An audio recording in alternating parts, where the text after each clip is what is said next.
ನಮಸ್ಕಾರ, ನೀವು ನೋಡ್ತಾ ಇದ್ದೀರಾ ಪ್ರಜಾಮಾರ್ಗ ನ್ಯೂಸ್. ನಾನು ಚೈತ್ರ ಕೋಟ. ಬನ್ನಿ ಇವತ್ತಿನ ಟಾಪ್ ನ್ಯೂಸ್ ಏನೆಲ್ಲ ಇದೆ ಅಂತ ನೋಡೋಣ.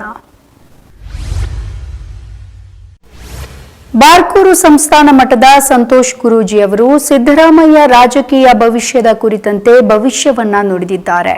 ಕೋಲಾರದಲ್ಲಿ ಮಾತನಾಡಿದಂತಹ ಅವರು ಮುಂದಿನ ವರ್ಷ ಸಿದ್ದರಾಮಯ್ಯ ಅವರ ಸಿಎಂ ಸ್ಥಾನಕ್ಕೆ ಕಂಟಕವಿದೆ ಅಂತ ಸ್ಫೋಟಕ ಭವಿಷ್ಯವನ್ನ ನುಡಿದಿದ್ದಾರೆ. ಕೋಲಾರದಲ್ಲಿ ಮಾತನಾಡಿದಂತಹ ಸಂತೋಷ್ ಗುರೂಜಿ, ಮುಖ್ಯಮಂತ್ರಿ ಸಿದ್ದರಾಮಯ್ಯ ನಿಜವಾಗಿಯೂ ಭ್ರಷ್ಟರಲ್ಲ ಎಂದಿದ್ದಾರೆ.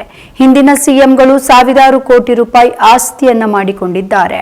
ಭ್ರಷ್ಟರು ಸಿದ್ದರಾಮಯ್ಯ ವಿರುದ್ಧ ಸಭೆ ಮಾಡ್ತಾರೆ ಎಂದ್ರೆ ಭೂತದ ಬಾಯಲ್ಲಿ ಭಗವದ್ಗೀತೆ ಬಂದಂತೆ ಅಂತ ವ್ಯಂಗ್ಯವಾಡಿದ್ದಾರೆ.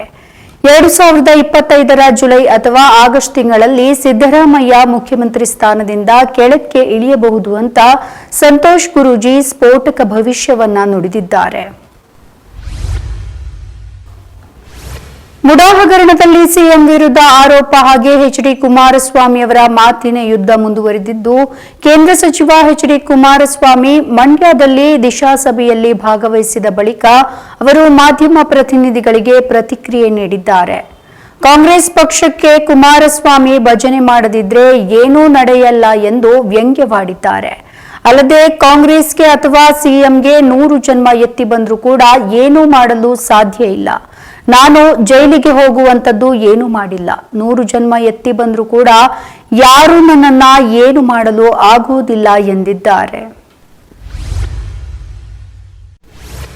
ಜನರ ಆಶೀರ್ವಾದ ಇರುವವರೆಗೂ ಕೂಡ ನನ್ನನ್ನ ಅಧಿಕಾರದಿಂದ ಇಳಿಸಲು ಸಾಧ್ಯ ಇಲ್ಲ ಎಂದು ಮುಖ್ಯಮಂತ್ರಿ ಸಿದ್ದರಾಮಯ್ಯ ಅವರು ಬಿಜೆಪಿಗೆ ಸ್ಪಷ್ಟ ಎಚ್ಚರಿಕೆಯನ್ನ ಕೊಟ್ಟರು.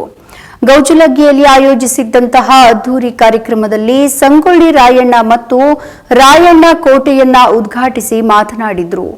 ಈ ಬಿಜೆಪಿಯವರು ಸಿದ್ದರಾಮಯ್ಯ ಅವರನ್ನ ಅಧಿಕಾರದಿಂದ ಕೆಳಗಿಳಿಸಬೇಕು ಎಂದು ಷಡ್ಯಂತರವನ್ನ ಮಾಡುತ್ತಲೇ ಇದ್ದಾರೆ. ಆದರೆ ಎಲ್ಲಿಯವರೆಗೆ ನಿಮ್ಮ ಆಶೀರ್ವಾದ ನನ್ನ ಮೇಲೆ ಇರುತ್ತದೋ ಅಲ್ಲಿಯವರೆಗೆ ನನ್ನನ್ನ ಕೆಳಗಿಳಿಸಲು ಸಾಧ್ಯವಿಲ್ಲ ಎಂದರು. ಜಮೀನು ಪಹಣಿಗೆ ಆಧಾರ್ ಜೋಡಣೆ ಮಾಡುವ ಅಭಿಯಾನ ಕರ್ನಾಟಕದಲ್ಲಿ ಪ್ರಾರಂಭಿಸಲಾಗಿದೆ. ಭೂ ಅಕ್ರಮಗಳಿಗೆ ಪೂರ್ಣ ಕಡಿವಾಣವನ್ನ ಹಾಕುವ ಉದ್ದೇಶದಿಂದಲೇ ಕಂದಾಯ ಈ ಅಭಿಯಾನವನ್ನ ನಡೆಸಲಾಗ್ತಾ ಇದೆ ಎಂದು ಕಂದಾಯ ಸಚಿವ ಕೃಷ್ಣ ಬೈರೇಗೌಡ ಅವರು ತಿಳಿಸಿದ್ದಾರೆ. ಈ ಮೊದಲು 3 ತಾಲೂಕುಗಳಲ್ಲಿ ಇದನ್ನ ಪ್ರಾಯೋಗಿಕವಾಗಿ ಜಾರಿಗೆ ತರಲಾಗಿತ್ತು. ಯಶಸ್ವಿಯಾದ ಹಿನ್ನೆಲೆಯಲ್ಲಿ ಇಡೀ ರಾಜ್ಯದಲ್ಲಿ ಜಾರಿಗೆ ತರಲಾಗಿದೆ. ಇನ್ನು ಸೆಪ್ಟೆಂಬರ್ 2ರಿಂದ ಎನಿವೇರ್ ನೋಂದಣಿಯನ್ನ ಪ್ರಾರಂಭಿಸಲಾಗುವುದು ಎಂದು ಮಾಹಿತಿಯನ್ನ ನೀಡಿದ್ದಾರೆ. ದೇವಸ್ಥಾನದ ಆವರಣವೊಂದರಲ್ಲಿ ಗೋವಿನ ಬಾಲ ಪತ್ತೆಯಾಗಿರುವ ಘಟನೆ ರಾಜಸ್ಥಾನದಲ್ಲಿ ನಡೆದಿದೆ. ಈ ಘಟನೆಯನ್ನ ವಿರೋಧಿಸಿ ಹೆಚ್ಚಿನ ಸಂಖ್ಯೆಯಲ್ಲಿ ಜನರು ಆ ಪ್ರದೇಶದಲ್ಲಿ ಜಮಾಯಿಸಿದ್ದು ಅಂಗಡಿ ಮುಂಗಟ್ಟುಗಳನ್ನ ಮುಚ್ಚಲಾಗ್ತಾ ಇದೆ. ಘಟನೆ ನಡೆದಂತಹ ಸ್ಥಳದಲ್ಲಿ ಜನಸಾಗರವೇ ಜಮಾಯಿಸಿ ತಪ್ಪಿತಸ್ಥರ ವಿರುದ್ಧ ಕಠಿಣ ಕ್ರಮಕ್ಕೆ ಆಗ್ರಹಿಸಿತ್ತು. ಧಾರ್ಮಿಕ ಸ್ಥಳದ ಮುಂದೆ ಗೋವಿನ ಬಾಲ ಪತ್ತೆಯಾದ ಘಟನೆ ಹಾಗೂ ಅದರ ವಿರುದ್ಧ ಸ್ಥಳೀಯರು ಪ್ರತಿಭಟನೆಯನ್ನ ಪ್ರಾರಂಭಿಸಿದ್ರು. ನಂತರ ಈ ಸಂಬಂಧ ಸ್ಥಳೀಯ ಜನಪ್ರತಿನಿಧಿಗಳೊಂದಿಗೆ ಮಾತನಾಡಿ ಪ್ರತಿಭಟನೆಯನ್ನ ಅಂತ್ಯಗೊಳಿಸಿದ್ರು. ಇವಿಷ್ಟು ಈ ಹೊತ್ತಿನ ಟಾಪ್ ನ್ಯೂಸ್. ವಿನೂತನ ಸುದ್ದಿಗಾಗಿ ನೋಡ್ತಾ ಇರಿ ಪ್ರಜಾಮಾರ್ಗ ನ್ಯೂಸ್. ಇದು ಜನಸಾಮಾನ್ಯರ ಧ್ವನಿ. ನಮಸ್ಕಾರ.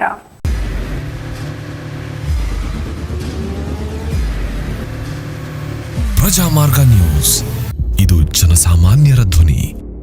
ನಮಸ್ಕಾರ. ನೀವು ನೋಡ್ತಾ ಇದ್ದೀರಾ ಪ್ರಜಾಮಾರ್ಗ ನ್ಯೂಸ್. ರಾಷ್ಟ್ರದ ರಾಜ್ಯದ ರಾಜಕೀಯದ ಬಗ್ಗೆ ಹೆಚ್ಚಿನ ಸಿನಿಮಾ ಅಪ್ಡೇಟ್ಗಳಿಗಾಗಿ ಫಸ್ಟ್ ಲೈಕ್ ಮಾಡಿ, ಸಬ್ಸ್ಕ್ರೈಬ್ ಆಗಿ, ಹಾಗೆ ಫಾಲೋ ಕೂಡ ಮಾಡಬೇಕು.